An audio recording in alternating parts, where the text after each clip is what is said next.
Welcome to another exciting episode of Exorcists in Cars Getting Coffee. This is going to be the UFO Government Aliens Autopsy Release Edition, the special edition coming out. Man, has Christianity lost its mind over these release files?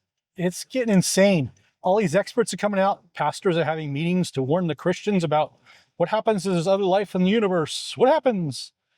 And all these prophetic people coming out warning the Christians about what's in the alien UFO files. And most of you probably know my background if you follow me. I am a spiritual warfare minister that deals in exorcisms and advanced occult attacks and spiritual warfare. I also do ritual abuse stuff, and I've also done with alien abductions. On top of that, I have a degree in physics. I have a certification in quantum computing. So I've done a few things. What got me into physics years ago is I wanted to be an astronaut. And I was into Star Trek and I wanted to invent the warp drive. So I went all the way through quantum physics, all that good stuff, and looking at all these things. Lo and behold, my education was farther beyond what was available at NASA. End of story. Theoretical physics, right? And I got into computers. During the 90s, when this new thing called the internet exploded, all this information started hitting in different forums that I was interested in on topics of UFOs. There was Bob Lazar's Area S4 sport model, which featured an anti-gravity electrogravitics form of propulsion with gravity amplifiers, he called them. There was Mike McCandles, who came out. He was an artist for popular mechanics and popular science, who said a friend told him the description of a back-engineered UFO the Air Force built. It was on demonstration at an air show in Southern California. And the Air Force Base is now gone. I think Mike McCandles, probably one of those people that got disappeared or wasted during his debriefing too. But it wasn't before he met up with Dr. Greer. I'm using names, I've been in this stuff, I looked at it. And Dr. Greer is popular in the circles right now of debriefings and getting information released, and he's not buying it either. There was also the Nazi saucer, the Die Glock, that ran on mercury vapor fuel, or vaporized mercury that gave it anti-gravity properties. And there's all this stuff out there. I mean, it's just stuff after stuff after stuff that we did research on, and there's never ever been any positive information. Everything's been a dead end on purpose. It's just, so when Christians going, oh my gosh, they're releasing information, I don't expect them to release nothing. I'm not holding my breath. I've looked at the government files and spent about 15 minutes in it. And like, man, this is all garbage. You know where I learned more from? Back in the 80s, there was this guy called Robert Stack, and he hosted this show, Unsolved Mysteries. Yeah, that guy. We found more about the Kendricks UFO crash. We found out about more Roswell UFO crash and what materials were used than anything that's even disclosed right now in the government files. It's a joke. We know from Project Blue Book that this company called Bechtel was involved. And they had the back engineering equipment. So as these pastors run off, they circle the thing. It's ridiculous. They're buffoons. They're not versed in the technology. They're fear-mongering. Back to deliverance, right? Back to our friends in deliverance with fear-monger. These guys are making a buck off our social media, fear-mongering old people, right? Back to our friend who saw giants in Mexico. And then we have Perry Stone, who's heads atop of this thing too, about, if we have a special secret meeting with government officials. No, they didn't. They didn't disclose what they saw. They're not going to disclose to a bunch of pastors. There's a bunch of pastors had their own powwow and took this upon themselves to search out the social media to jack up their likes. Again, we have more fear-mongering from the Christians. I don't fear what's in there. I don't fear what's in the files. I would like to finally find out, based on my years of interest in it, and I back engineer with some big guy, if you guys are into UFO stuff, named Stanton Friedman back in the 90s. I worked at this little startup called Cisco Systems, where I also worked at Cisco Systems, other buddies who are scientists who were displaced because we got stuck in computer science. We're working on rocket projects for the X Prize. And through all these things, I met, what was the guy that wrote Doom? John Carmack. He was building a rocket too, Armadillo Aerospace. And we had a competitor, and then finally Burt Rutan beat us with that cool glider of his that went into space. So I've been involved with aerospace stuff off the side, interest. And I'm just saying what these pastors are stirring up now are a bunch of buffoons. They don't know what they're into. Like I said, I've been the full gambit. I've seen levitation. I've seen teleportation through the demonic. And I know that the demons don't need vehicles to fly around in. That's the stupidest thing I ever heard. If these vehicles crashed, they sure as heck didn't come from heaven. Because wouldn't these supreme alien beings who were supposed to be, Nephilim offsprings and all this stuff, when they built vehicles wouldn't crash? It all doesn't add up. I digress. And then we're jumping across. I'm going to jump across fences here too, because I do my research on the Nephilim, right? First Enoch. Great stuff in there, but we can't buy all of it. And he's passing around. It's the Nephilim in the spaceship. We don't know. We don't know how much is valid in the book of Enoch. It explains a lot of stuff where demons came from. Why we have authority over demons, we don't over fallen angels, because demons are the hybrid offspring of the joining from Genesis 6:1-4. But also, these buffoons are not going back and looking at, like what Dr. Michael Heiser brought up, that you must also understand the Mesopotamian back culture that the Nephilim in Genesis 6:1-4 were a polemic against. And we're just jumping the gun, making pieces fit. And again, it's back from our, New Apostolic Reform people? Stop it. You guys don't know what you're into. It's fear-mongering to make you look over here.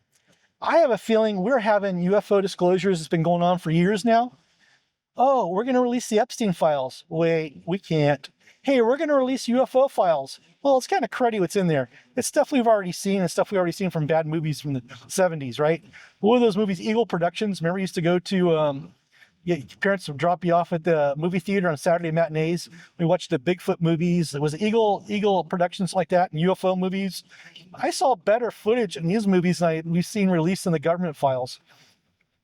If we have information on the Glock from the Nazi Bell, why is there fuzzy pictures of it in the government files? If we have gorgeous pictures of the Enola Gay and parts of the atomic bomb being mounted into it, then why don't we have gorgeous pictures of the Glock? It's possible the Nazi Bell exists. It showed up in top secret documentation that surfaced from an independent researcher going, hey, they actually built the Bell, but we don't know what it was for. Could have been for nuclear enrichment. We don't know what it's for. So we're all over the map with this stupid thing. And I'm just yelling at these pastors to stop it. Stop the fear mongering. I mean, so what if we woke up one day and we weren't the only beings here? I just had a conversation with a friend. We are seeing so much valid information right now coming from the Shroud of Turin. I'm shifting gears, you guys. That nuclear physicists all agree that the Shroud of Turin is real, and it possibly was the burial shroud to Jesus. Why is this important? Because a nuclear event happened where suddenly the shroud went flat and there was no body in it. Jesus teleported out through some 640,000 kilovolt phenomenal situation happened that proves the Bible. Proves the Bible. Now we have proof of resurrection that's coming up. So follow me here.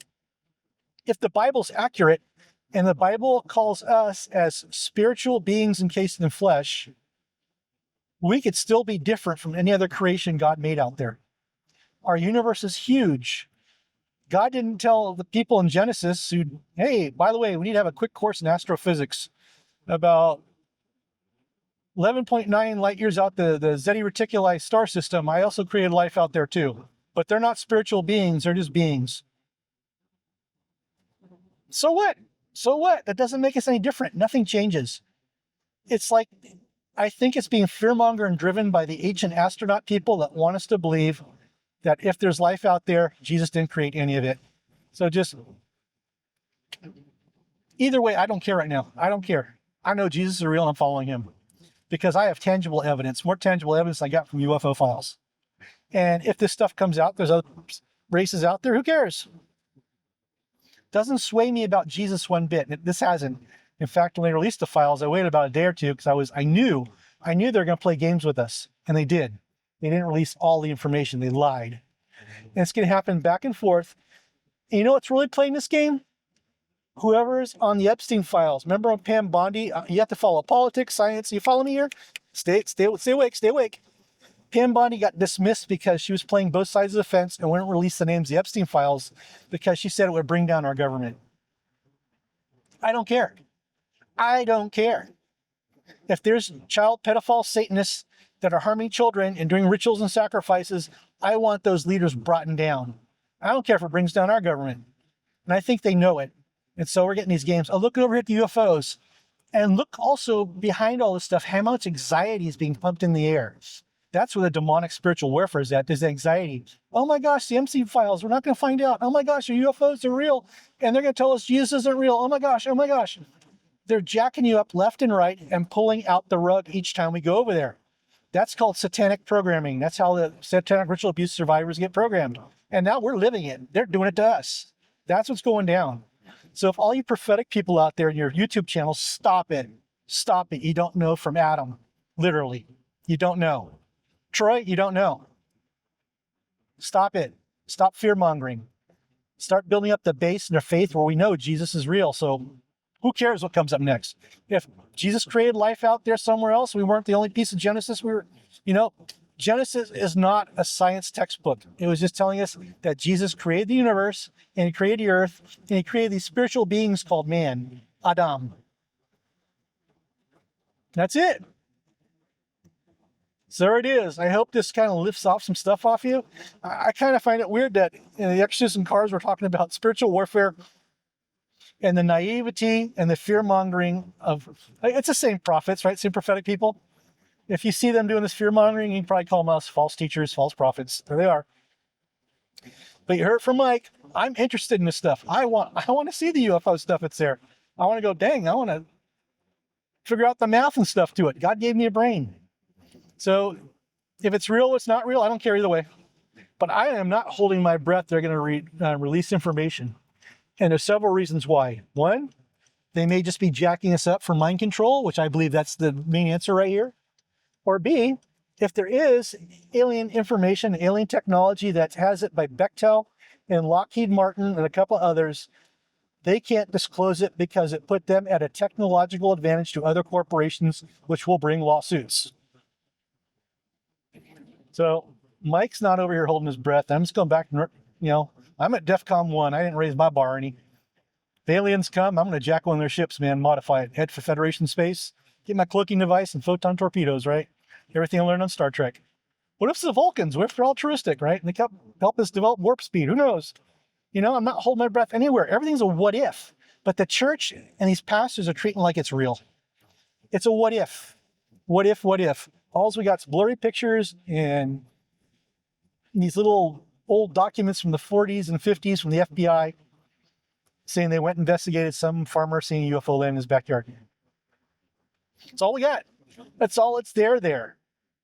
So we don't need to have the secret meetings with pastors. We don't need to inform the church. If you don't have a good foundation in Jesus, it's going to happen. You're going to fall off the wagon. They're going to knock you off. I told you before, I had somebody who worked with me who was an intern with me, and we were doing ritual abuse survivors, and this person was trained to be in seminary and was trained to be a pastor, and this person let the demonic voices get in their head and talk them out of their relationship with Jesus, and they say it wasn't real. And I'm going, how on earth did this happen? It's like, you got to be careful how these voices you let in, and you got to filter everything. If it's demonic garbage junk, don't let it in. Shut it out. And that's where I stand. I'm calling the BS on Troy. I'm calling the BS on Perry Stone. I'm calling the BS in the pastors' meeting. I'm calling the BS in our government. We didn't see it. I didn't see material science or anything. Any reports in that was like 17 pages worth of this junk. I scrolled through it really fast looking. And everything they talked about the Apollo program, Gemini program, has already been vetted. And the parts that were vetted on this was not included in the report. So what do we have, a junk dump here? We have to revet stuff? I'm sorry. And whoever's on top of this, they didn't give us information. It's great for the Joe Rogan show, and it's great for Pastor Troy. It's great for Perry Stone. But we got nothing. That's it, guys. That's it. That's from my perspective. Yep. If you guys got anything that's going on or any spiritual warfare stuff you want questions answered, go ahead and email me or comment on this YouTube channel or the Rumble channel. And maybe we'll do an Exorcist in cars doing coffee. I got some places I want to go out to. If somebody has a house they need blessed or something, needs a crew out there, if we're allowed to film it, let me come on out. We'll do it. But anyhow, that's all I got, man. I'm sorry to say that the UFOs part was my passion. and I'm still interested. I look at it every now and then. I've done the back physics on the Tesla coils on this stuff, the Townsend Brown propulsion systems, and it still turns up nothing. Nothing. Till we see otherwise, guys. Right? This is the wrap up the alien autopsy. Speaking of that, remember the alien autopsy I'm joking about? There's another case. Some guy filmed the alien autopsy back in the mid 2000s. He found the old Kodak film, so the film aged properly at the right age. He found the camera they would have used at that time, and he developed it the same chemicals, some old chemicals and stuff. So everything dating wise came out accurate, that this was an accurate alien autopsy film that came up. You guys know what I'm talking about? And 5 years later, he came out and admitted, because he said he did it because he wanted a job, special effects, and that was his resume. We've been lied to before, and stuff has to be vetted. So it's just saying, guys, I'm not worried about this one. I'm not worried about my faith. I'm not worried about nothing. I hope you guys are too. Till later, guys. Exorcists and cars getting coffee. Amen.